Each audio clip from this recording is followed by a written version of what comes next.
Previously on Bear Brook Season 2, a true crime story. The jury is listening to you. You sound like a criminal, not a guy that's made a terrible mistake. Sergeant, it's not that easy. I hope that you understand that. I'm just thinking, this is my son. They're trying to pin this murder on him, and the word immunity is rolling around in my head.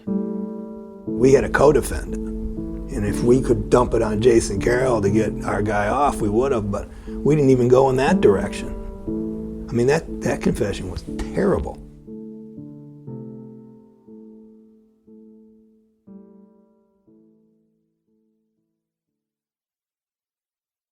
I mean, what was the first indication that you got that something was going on? First indication was Jason was not in the house. And it's like, where's Jason? All three of us kids kept asking that. This is Jackie Carroll Hughes, Jason Carroll's sister, the youngest of 4 children in the Carroll family. The night her brother was arrested, Jackie was 12 years old. That night, Jackie didn't know that police had interrogated her oldest brother over the last 4 days. She had no idea he'd been accused of murder. No idea he'd confessed. She just knew something was up. Her parents were acting weird, and her brother wasn't around. It wasn't until our mom came home the night he was arrested from the Bedford PD, and we all come up off the couch at the same time, and where's Jason? She goes, just get your jackets on and let's go. And we went down to the police department. Jackie says the 3 kids, about 12, 14, and 16 years old, were led into a room with Jason and state police. You know, Jason's handcuffed in the front, didn't even take his handcuffs off, said you had 5 minutes, and, you know, we're trying to give goodbyes as best we could. And literally 5 minutes, that's all we got. And I want to say it was Roland Lamy that grabbed, you know, Jason by the upper arm and ushered him to a side door to take him out. And I followed. You know, we always could go with Jason. And another man grabbed me and said, no, you can't go. And he was gone.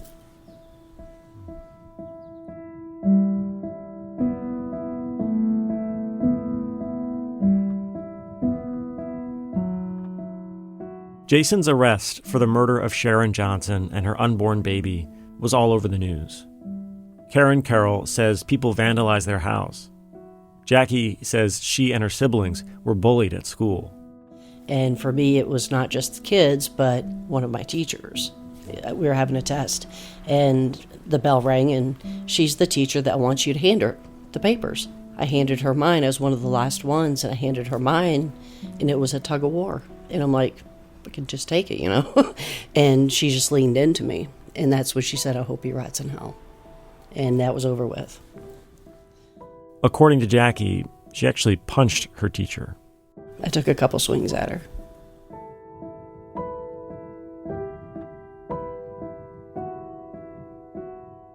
A few years after Jason's arrest, the Carroll family moved to South Carolina. Jackie was able to talk with her brother less and less. I truly felt like we were abandoning Jason. And I still feel that way. Jackie says her parents didn't make it easy for her to stay in touch with Jason, and it always bothered her. So in 1995, after she graduated high school, Jackie made up her mind to get in her car and visit Jason on her own. That was our first physical reunion, my first solo road trip. Where did the idea for that come from? Like, how did that happen? I just said, fuck it. I'm going to see Jason. I had friends up here. I could still stay with them, and that's what I did. What was it like to see Jason again? It was awesome. It was so awesome. The last time I had touched him, he has this thing he does with his toes to aggravate me. He purposely will sit beside me, wiggle his toes, and I would just grab and freaking twist them. So that was the last contact I had with him until March of 95, and it was like, it was awesome. I didn't want to leave. If I could have stayed with him, I would have stayed. I think I cried all the way back as far as New York. Throughout all of this, Jackie says she knew very little of what had actually happened in her brother's case. Jackie says this is because her parents, Jack and Karen Carroll, just didn't really talk to the rest of the kids about what was going on with Jason. According to Jackie, she learned more about her brother's case from the news on TV. What do you make of it? I think people will be confused to hear that. Like, how? I'm confused too. I mean, my mom and I have had discussions as adults. You know, she swears that she spoke to us. Not my sister and I don't recall it. We would have had a better understanding. I mean, we were always a quiet family. And then when this happened, we moved away, it was even more quiet. It was deafening. It was so silent. But Jackie knew a place where she might find some answers. A place many kids know to look in for the things adults don't want them to see. Their parents' closet. Jackie knew there was a copy of the discovery documents from Jason's case in her parents' closet.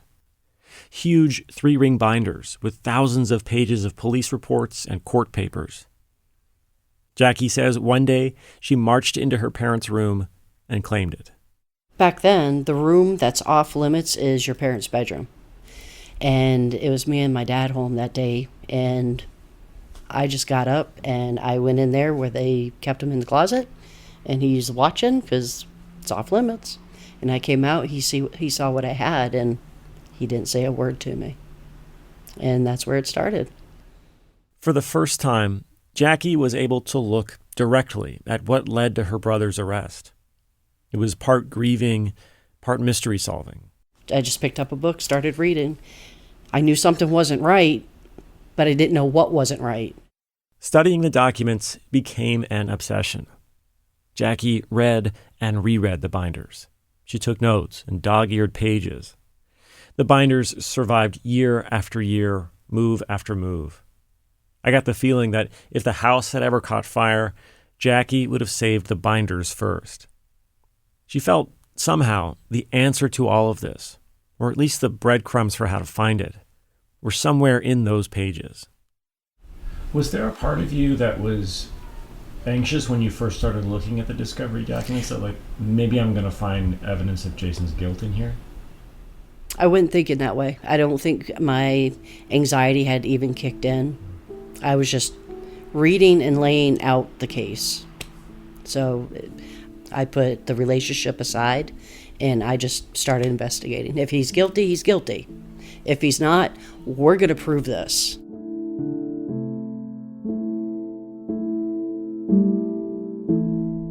This is Bear Brook Season 2, a true crime story. I'm Jason Moon.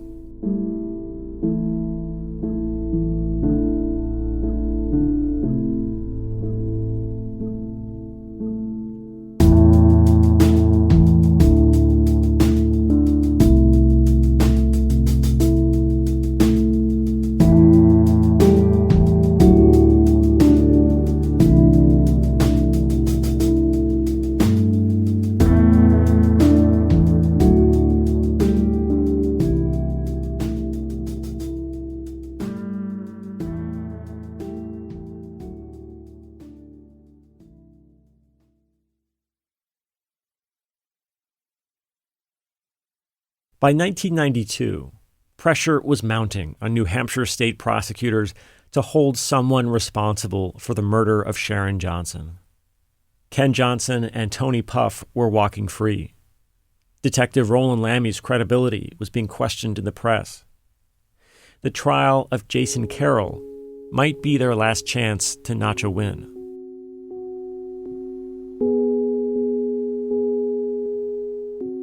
So far, it seemed like everything was going the defendant's way. But Jason's lawyers were anxious. They knew the state would learn from what happened at Tony's trial. I always thought that the defendant that went first, that was found not guilty, I think the state figures out the problems they had with the case, and if you're second in line, I always thought that was a disadvantage. I agree. Hung juries too. Yeah. The state tweaks their case, or they recognize the weaknesses of their case, and they get a practice run. This is Cliff Kinghorn and Eric Wilson, two of the attorneys who represented Jason. You met Cliff earlier. He had that big argument with Jason's mom. Eric, who is also a former Marine, worked under Cliff back in 1992. I was working for Cliff and Steve. I was still in law school at the time. I was in my second year of law school. The third member of the team was Steve Maynard, Cliff's partner at their law firm. Cliff once told a reporter, at the end of every day, he and Steve would sit down together and have a beer. And we always only have one beer, Cliff joked. Steve Maynard died last year, so you won't hear from him, but you will hear more about him. So, Cliff, his partner and friend Steve, and Eric the apprentice. Together, they went into Jason's trial in February of 1992.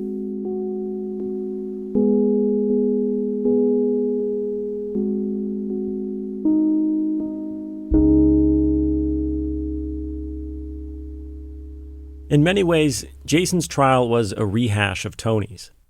Many of the same witnesses testified. And the same lack of physical evidence meant, again, everything would rest on whether the jury believed Jason's confession tapes. But it wasn't exactly the same. There were some key differences that strengthened the prosecution's hand. Remember how in Tony's trial, Jason's confession was some of the defense's best evidence. Tony's lawyers pointed out all the differences between the stories Jason and Tony told about the murder. Jason's attorneys wanted to do the same thing. They wanted Jason's jury to hear Tony's confession. We tried to get his statement in to Jason's jury so they could see how the two confessions to the same crime just didn't match. And Judge Murphy ruled it was not admissible. Tony's confession was not admissible as evidence in Jason's trial. It was hearsay. Remember, the hearsay rule generally does not allow into a trial statements made outside of court. Tony's lawyers were able to sidestep this because police interrogated Tony after Jason. Tony's confession was shaped by Jason's, and so Tony's jury got to hear both. Jason's lawyers couldn't use that argument, since Jason's confessions were taped first. The upshot of all this is that Jason's jury did not hear Tony's confession. They did not learn about the differences in their stories. They heard Jason's confessions on their own.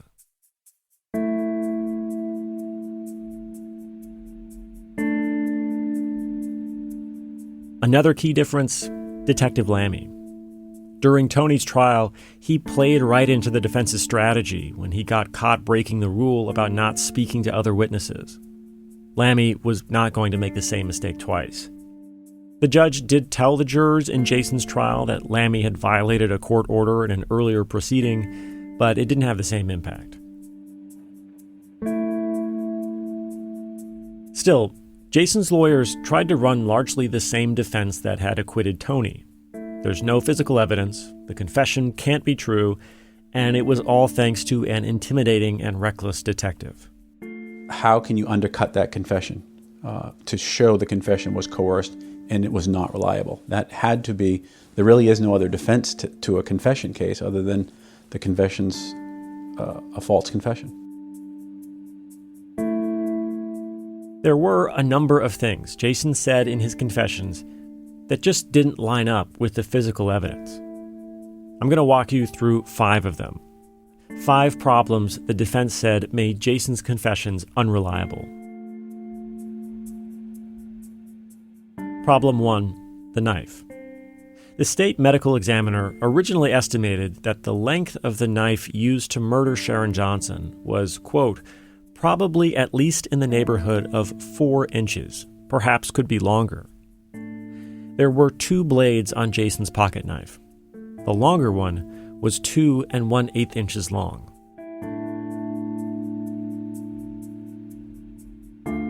Now, the medical examiner made his original estimate based on the depth of the wound in Sharon's back, the deepest of the 14 stab wounds. But during Tony and Jason's trials, he backs out of that estimate. He says his measurement may have been imprecise because Sharon's lung had collapsed.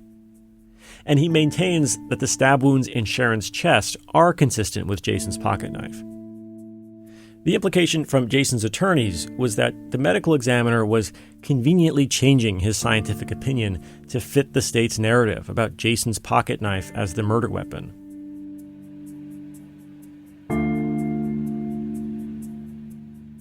Problem 2, the lineup. Jason has been shown 2 folders with 8 photographs of 8 white males in same, all numbered.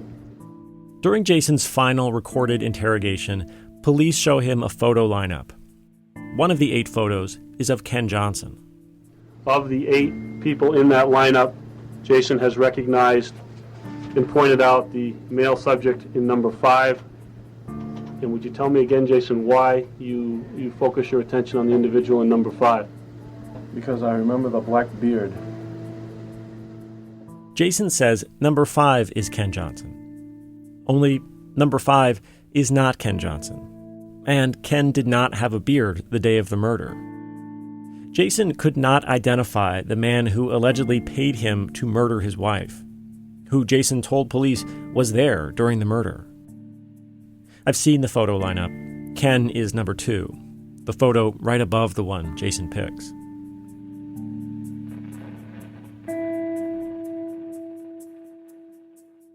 Problem 3, the diagrams.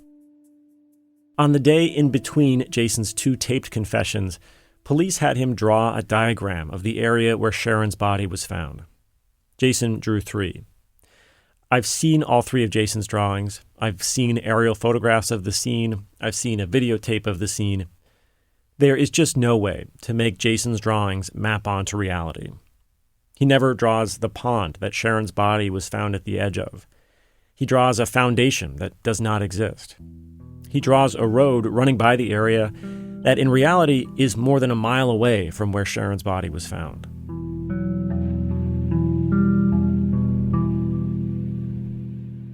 Problem 4, the stereo. You might remember Jason originally said he spent the money Ken paid him for the murder on marijuana. But later, he said he used the money to buy new tires and a stereo system for his truck. Jason didn't own his truck. He leased it on a handshake deal with a guy he once worked with. That guy testified at Jason's trial. He said he had to repossess the truck because Jason couldn't make the payments. And when he took it back, he said the truck did not have new tires or a new stereo. In fact, he says the truck was in terrible shape.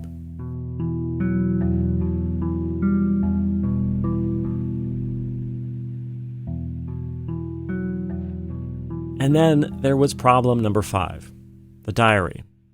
When all this happened and Jason got arrested, I went to my father and I'm like, Dad, there's no way. We were gone this weekend. Debbie Dutra was friends with Jason in the summer of 1988, the summer of the murder. By the way, this is a different Debbie, not the one who met Jason cruising on Elm Street.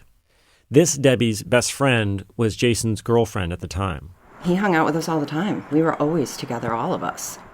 When the news of Jason's arrest broke, Debbie could not believe it. At first, because she just couldn't imagine her friend doing something like that. But then she really couldn't believe it, because she remembered she was with Jason just a few days after the murder. Sharon was murdered on a Thursday night, and according to the final version of Jason's confessions, he and Tony went to Ken's house on Saturday morning to collect their payment. But Debbie remembered that Saturday, Jason was with her and 2 other people on a trip to a lake about an hour north. So Debbie, who's around 18 at the time, tells her father she's going to call the police. I said, I gotta say something, Dad. I said, I can't not say anything. And so my father listened on the other end, we had the landlines, and said, listen, this is what's happening. I know he wasn't there because he was with us. And that's why Lammy showed up at our door.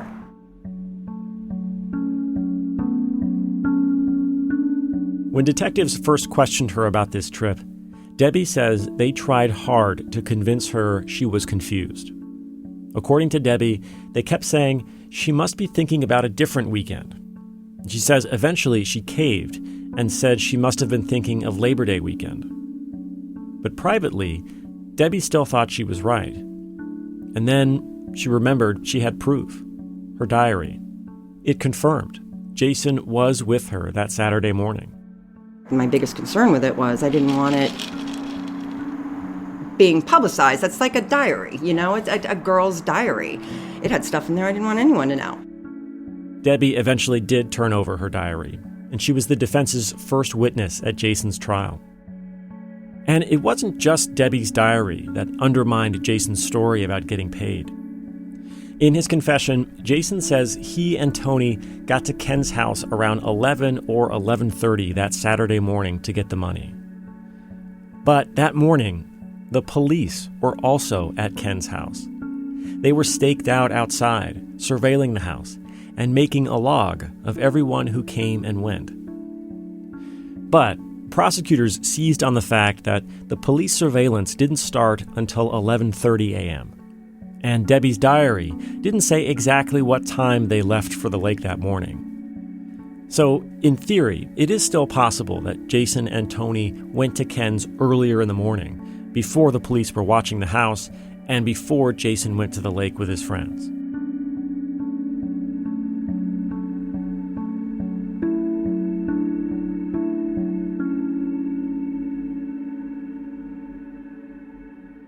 The knife, the lineup, the diagrams, the stereo, the diary. Jason's lawyers made their case for why the confession simply could not be true.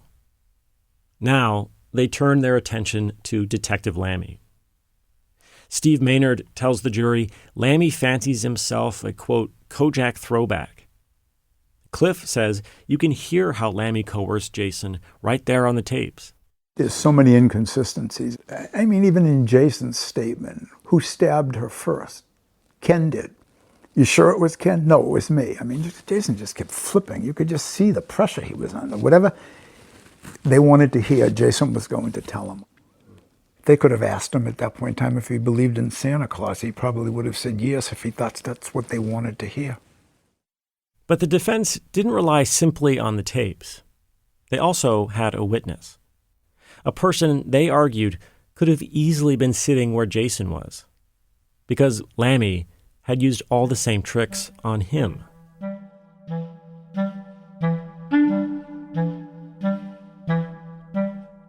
The witness's name was George Scott McDonald. George worked with Jason and Tony at High Tech Fire Prevention, the restaurant exhaust cleaning company. George was a manager at High Tech and about 8 years older than Jason and Tony. George was actually an important witness for both sides. George testifies the night of Sharon's murder, he thinks he saw Jason drop off Tony for work.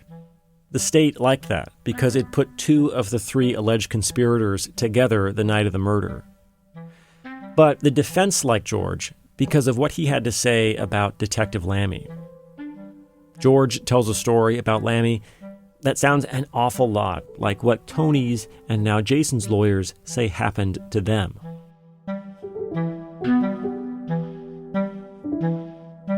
George, like Tony, had some pre-existing legal problems when Lammy first talked to him in October of 1989, the month before police interrogated and arrested Jason and Tony. George had a habit of giving cops fake names when they pulled him over so they wouldn't arrest him for driving without a license. He was also fraudulently collecting workers' comp payments. After their first meeting, Lammy knew all of this about George, told him he knew, but didn't have him arrested for his outstanding warrants. The implication from Jason's lawyers was that Lammy was holding the charges over his head as leverage, just like what Tony's lawyers say happened to him. And just like with Tony, Lammy does make some of the charges against George disappear. George also testifies that before Jason and Tony were arrested, Lammy told him he suspected them both. Now, if that's true, it would mean that Lammy already thought Jason was involved in the murder before that first interrogation at the armory. Lammy denies this in his own testimony. He says Jason was not a suspect before their first meeting. George testifies, eventually, Lammy began to suspect him of being involved in the murder too. George says over a series of 10 to 12 meetings, Lammy accused him of taking part in the murder. In his testimony, Lammy denies this. But George says that one time, Lammy even drove him out to the construction site where Sharon's body was found and asked him if the area looked familiar to him. Lammy denies this. Even after Jason and Tony gave confessions that do not include mentions of George whatsoever, George says Lammy continued to suspect him of being involved. He says Lammy told him the two boys weren't smart enough to pull this off on their own. He must have helped them plan it. According to George, Lammy even told him that Jason implicated George in his confession, which is not true. Again, Lammy denies ever accusing George of the murder. But George says Lammy told him he knew he was guilty. He should confess, and things would go easier for him. George says he was scared by all this, but ultimately he didn't confess like Tony or Jason. Jason's lawyers said that was because George was older, had more experience dealing with cops. In short, they argued he was less vulnerable to Lammy's pressure campaign than the two 19-year-olds who worked under George.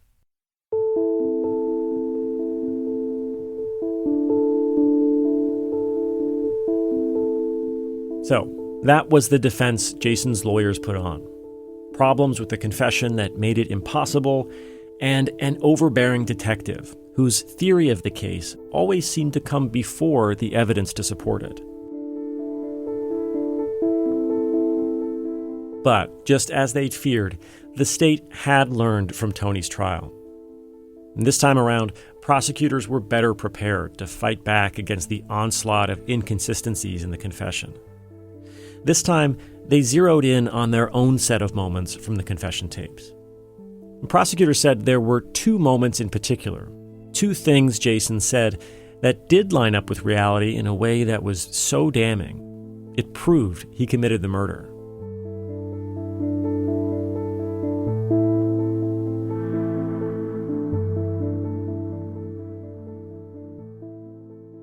It's important to point out that most of the information about Sharon's murder was in the news before Jason was interrogated. And that allowed the defense to argue that that's where Jason could have gotten the info from. He knew details about the murder, not because he was there, but in the same way that you now know details about the murder, from a journalist. But not everything was reported. Prosecutors said investigators intentionally withheld two facts: that Sharon was stabbed in the back, and that her bra had been opened.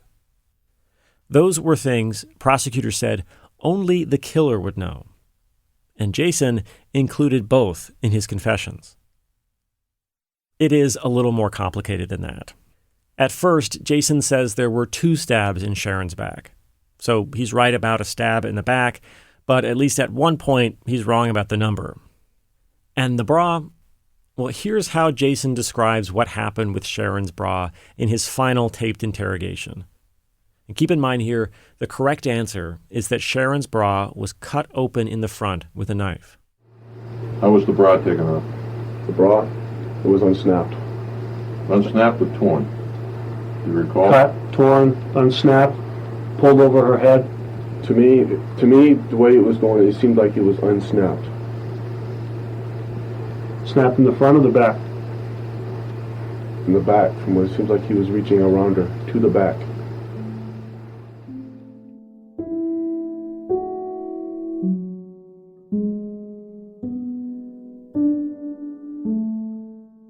What was more convincing?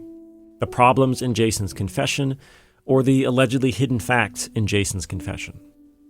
Was Jason coerced and intimidated by Lammy and his mother? Or was he coerced and intimidated by his own conscience? After a trial that lasted about a week, it was now up to the jury to decide. Could they be certain Jason was guilty?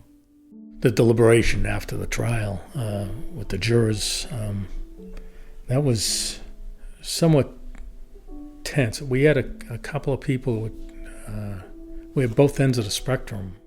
Juror Tom Dufresne says at first he was somewhere in the middle. On the one hand, he didn't find Detective Lammy to be credible at all. I still, to this day, wouldn't believe him if he told me it was 11:30, And just his whole attitude and demeanor, you're dealing with people's lives here, and he just acted like he was nonchalant. That was not credible to me. But on the big question.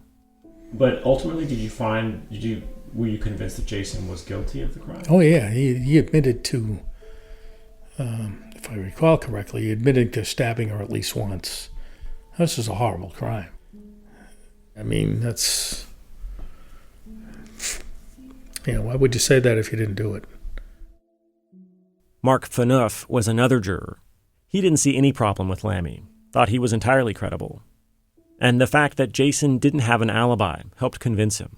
Maybe at the beginning there were some people who thought that he wasn't involved, and then as we spent more time with the evidence, I think everyone came to the spot that he was there, but couldn't be definitive whether he physically was involved. It seems the jury was convinced Jason was involved, but for some reason they weren't convinced he was the one who actually stabbed Sharon. Tom says the way the story read to him, of the 3 alleged murderers, Jason was the least responsible. To him, it seemed like Jason was a decent kid who got roped into this by the real villains, Tony and Ken. We kind of knew that there were other people involved, but they weren't in this trial. And Jason's participation in it was certainly at the least. I guess he did admit to stabbing the woman, but he shouldn't have had the full weight of punishment put on him, I don't think.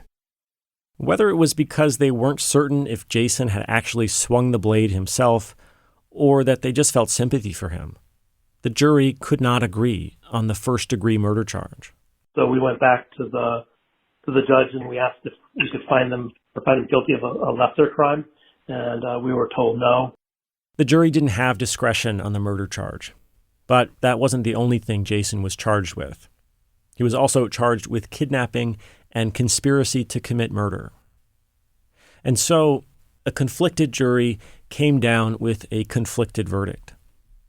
Deadlocked on the charge of first-degree murder. Not guilty on the charge of kidnapping. Guilty on the charge of conspiracy to commit murder.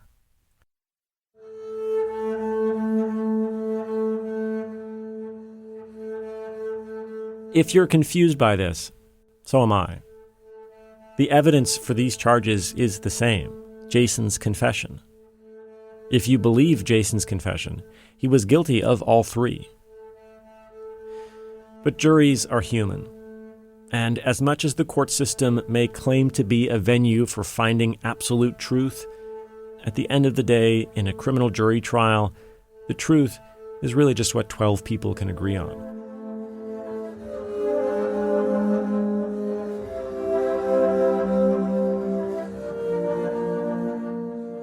Jason was now a convicted felon. He would later be sentenced to 6 to 14 years in prison on this charge. The state had finally held someone at least partially responsible for Sharon's murder. But the jury deadlocked on the most serious charge. And that meant the state would retry the case. The stories would be told again. And another jury would get to decide what was true. We took a vote right off the bat, and it was pretty much split down the middle.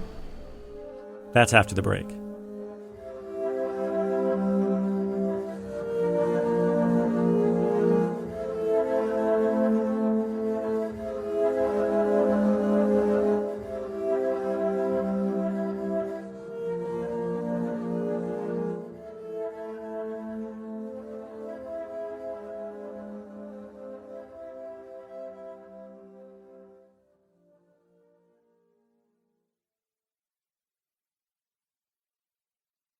One night in the spring of 1992, after Jason's first trial, Jason's lawyers, Cliff and Steve, were leaving the jail after talking to Jason.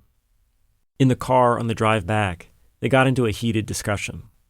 Steve and I never had harsh words, and Steve told me that night on the way back, he said, you crossed the line today. He said, you really leaned on him pretty hard.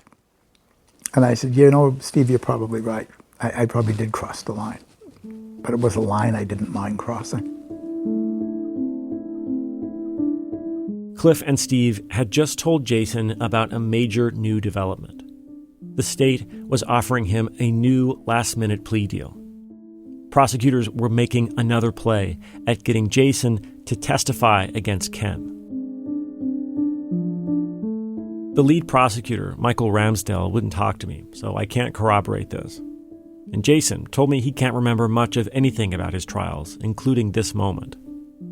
But as Cliff remembers it, the state was offering only a handful more years in prison for Jason if he would just testify against Ken. Cliff says Jason refused.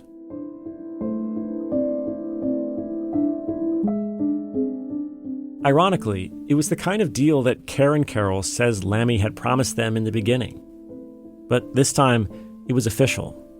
And Cliff knew it was by far the best deal Jason would ever get. Losing at trial could cost him another 40 years or more.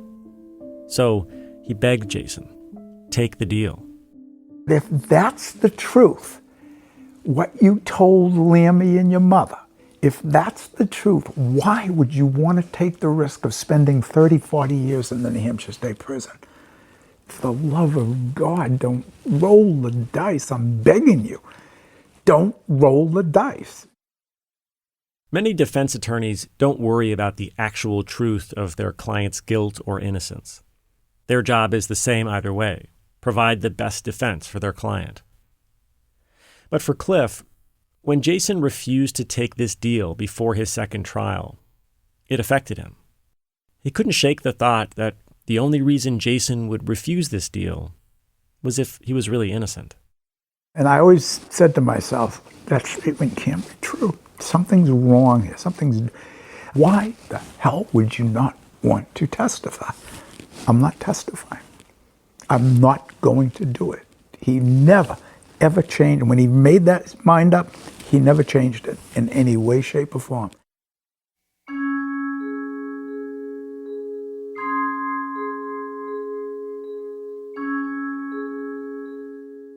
Jason's second trial went much the same as the first.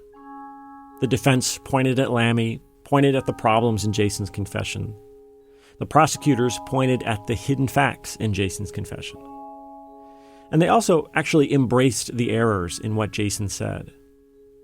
In his closing argument of the second trial, prosecutor Michael Ramsdell says, if this was all a setup by police, why wasn't the confession more consistent?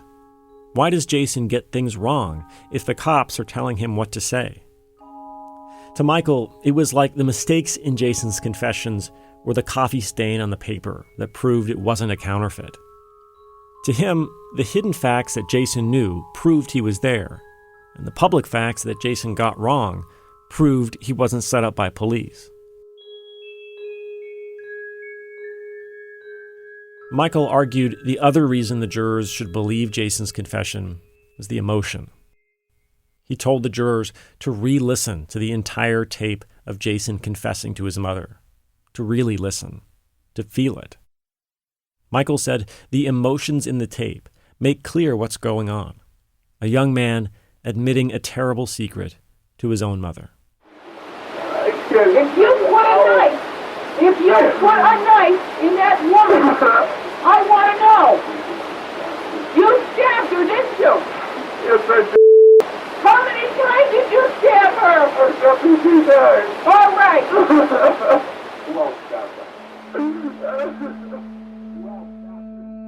Michael Ramsdell told the jury, that emotion is powerful.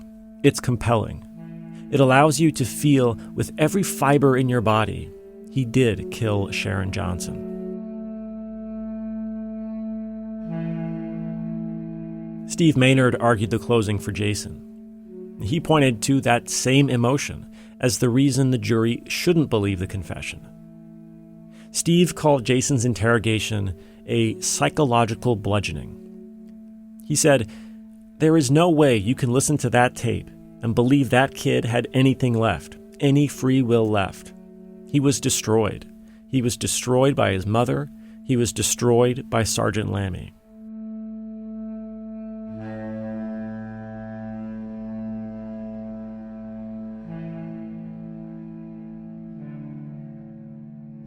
We listened to that recording many, many times, over and over, that I remember. The jurors in Jason's second trial deliberated for 4 days. Dan Philly was one of them. As Dan remembers it, he and the rest of the jurors all believed Jason's confession was the truth. But another juror, Deborah Carr, remembers it differently. We took a vote right off the bat, and it was pretty much split down the middle. Deborah says some of the jurors had concerns about the way the police interrogated Jason. We did all agree that it was coerced. He was pressured.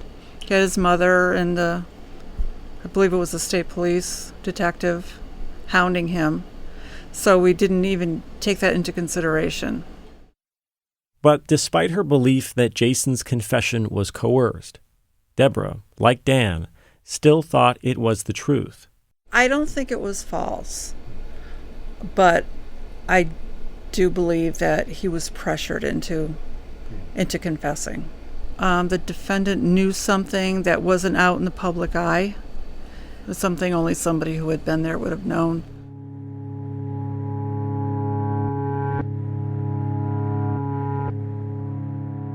The day before they started deliberating, the judge agreed with state prosecutors that the jury could have the option of finding Jason guilty of second-degree murder instead of first-degree. First-degree murder is premeditated. Second-degree is not. Now, to the state, the truth was that Jason accepted money to commit a murder, clearly first-degree. But prosecutors were willing to have Jason convicted, even if it wasn't on their theory of the case.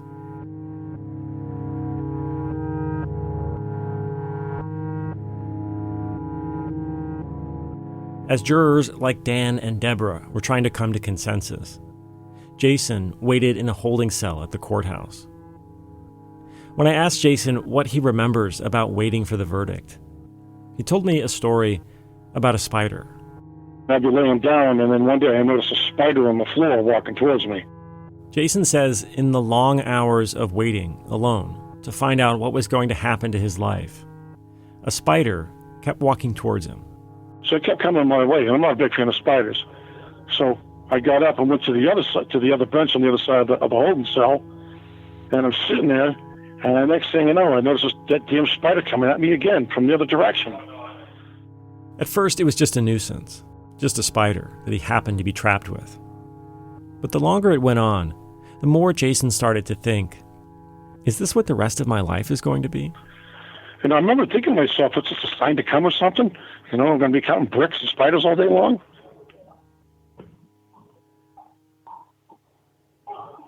And then, you know, they bring me upstairs because they found the verdict, and then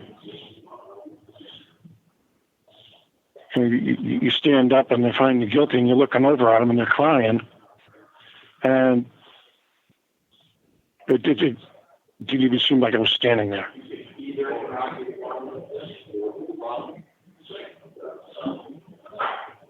I couldn't believe it.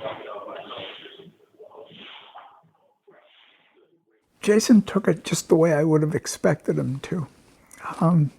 He wasn't shocked. He took it on the chin, but I mean, he didn't become emotional about it. I always thought Jason should have been in the Marine Corps, for God's sake, because he could be so stoic. Sometimes it drove me crazy. Sometimes I had to get him to be emotional.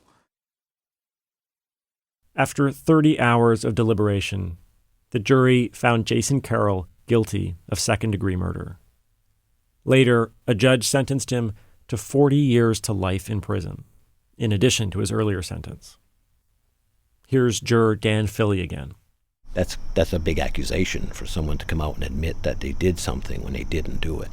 You know, robbing somebody or, stealing something out of a grocery store is one thing, but the consequences are heavy here. So you want to really think about that. I don't think that somebody would just come out and just say, yeah, okay, I did it. Juror Deborah Carr says in the years since Jason's trial, she's come to understand that people do falsely confess to crimes they didn't commit. Deborah spoke with my colleague Paul Kuno Booth at her home. The dog was in the next room. I don't think that happened here. Why not? I just believe that he was part of that he was there. And he was part of it. They strangled her and stabbed her. After the jury convicted Jason, they were allowed to learn for the first time that Tony and Ken had not been convicted. For some, it was a shock.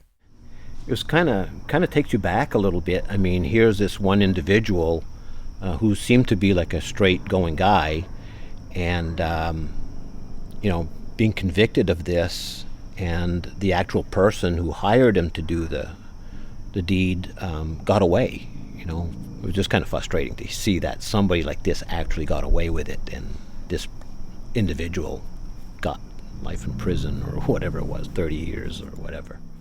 It's something I heard from jurors in Jason's first trial, too, like Tom Dufresne, a sense of imbalance in the justice that was meted out. I remember having a conversation with a couple of gentlemen as we left and saying that, it just doesn't, it's not right, I remember telling people the kid got screwed. And I was not happy with the results after the fact, but, given the circumstances, I don't think I'd change my mind, today, but especially the fact that he's still in prison. That's ridiculous. That ain't right. But this was exactly why the jurors weren't allowed to know this information. In the eyes of the court, justice shouldn't be relative. Although it sometimes can seem arbitrary. After the jury returned its verdict, about a year or so afterwards, the second jury, I was at Southern New Hampshire for a minor medical procedure, and the nurse that was working with me said to me, "Do you remember me?" And I said, "No, I'm sorry, I don't." She said, "I was one of the jurors on the second Jason Carroll murder case." She said, I was chosen as an alternate. I didn't take part in the deliberations. And she said, "I have to tell you, if I had been on that jury, hell would have frozen over before I would have convicted that kid." I'll never forget that as long as I live. That's the luck of alternates. She said, "I listened to that confession. I listened to him sobbing, and I have a young son, and I just said, there's no way I'm going to pay any attention to that."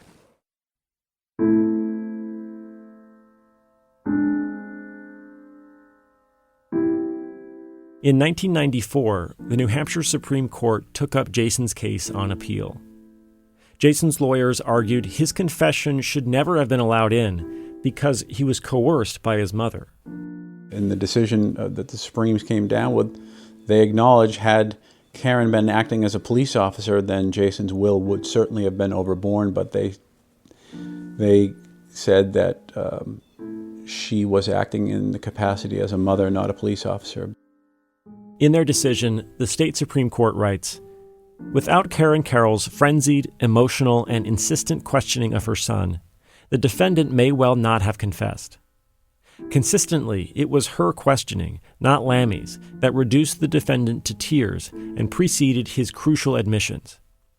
Our Constitution would not tolerate such conduct by a state actor. But here, Karen Carroll conducted herself in her private capacity as a mother." Jason says he was outside on the prison baseball field when he found out in the newspaper that the appeal had failed. His options had run out.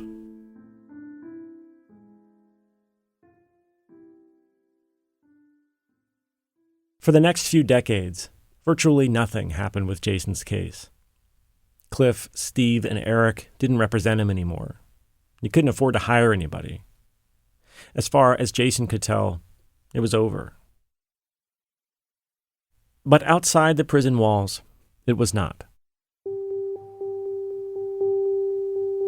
Two things were in motion that would lead us to where we are now. One, Jason's sister, Jackie. She helped push Jason to write to the New England Innocence Project. And when the lawyers showed interest, Jackie knew what she had to do. The binders of discovery documents, the symbols of what had happened to her family, that Jackie had obsessed, grieved, and pored over. It was time to let them go.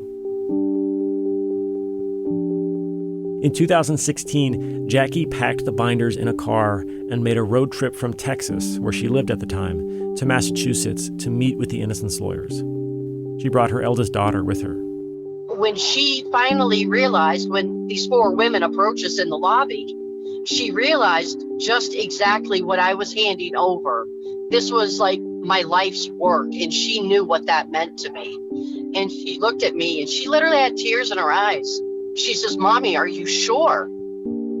Jason's attorney with the New England Innocence Project tells me the fact that Jackie saved the discovery documents was huge. In cases this old, documents often go missing. The binders jump-started the work on getting Jason's case back into court.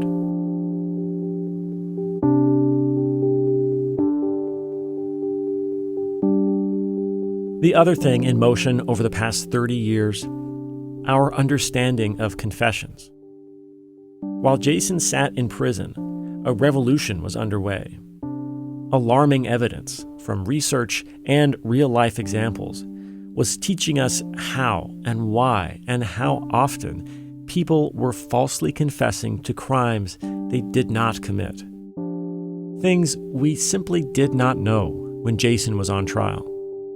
What has to happen? What is the order of events? What kinds of situational pressures do you have to face in order to do something that goes against your own self-interest so much that you confess to a crime to the police that you did not actually commit, that you had nothing to do with? Like genetic genealogy transformed how cold cases would be solved, this science transformed what we believed was possible about confessions. 30 years later, could it amount to new evidence in Jason's case? That's next time on Bear Brook Season 2, A True Crime Story.